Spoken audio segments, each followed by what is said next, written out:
It happens in seconds. Moms and dads, you know that feeling. Your child gets lost in a store, maybe just wanders off for a second or two. Your heart stops, though.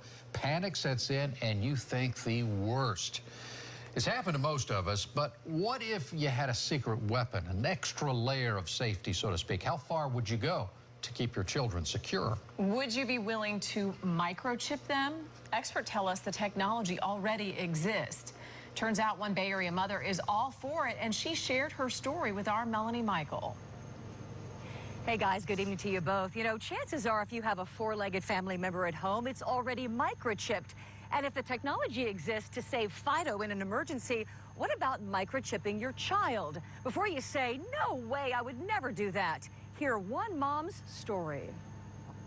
It's the longest 2 seconds of your life, and it's absolute panic. I want my son back. We've seen it in movies. Is that my daughter? Over and over again, children gone missing. It's terrifying. For Stephanie Rodriguez-Neely, life is busier than ever, with 4 children, including a newborn.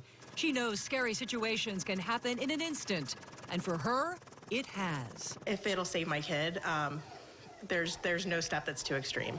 Stephanie's teenage daughter is a special needs child, prone to wander off and trust strangers. For that very reason, Stephanie wholeheartedly welcomes microchipping a child. If a small chip the size of a grain of rice could have prevented a tragedy, I think most parents, hindsight would have said, I wish I would have done it. But Stephanie is in the minority in her Tampa Bay moms group, where other mothers call this too sci-fi and invasive. You're putting a battery in your kid, you're putting a chip in your kid, and where does it stop? Turns out the technology to microchip your kids has existed since the early 90s, but hasn't really caught on. Is it a little too science fiction for you? Very much so.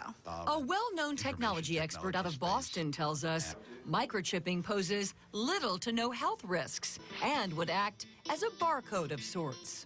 Without question. It could save a life, reunite a family, find a missing Alzheimer's patient. I always tell people, as long as you're doing what you feel is best for your child, you're not really wrong. And guys, this is what we're talking about, the microchip. I don't know if you can see it in my hand. It's the size of a grain of rice, very, very small. And the expert that we spoke with actually tells us that barcodes were introduced in the late 1960s. And back then, people thought, this is way too invasive and too weird. And now barcodes are so commonplace that we don't even think about them anymore. The expert tells us this will happen sooner rather than later.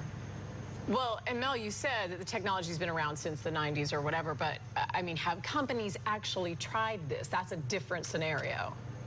Two of them, as a matter of fact. Both of those companies ended up going defunct. They tried initial public offerings. It did not go through, but you can bet somewhere, someday, someone is going to pull this off, and we could see those microchips in everyone. That's interesting to think about. Melanie Michael live in Tampa. Thank you for that report.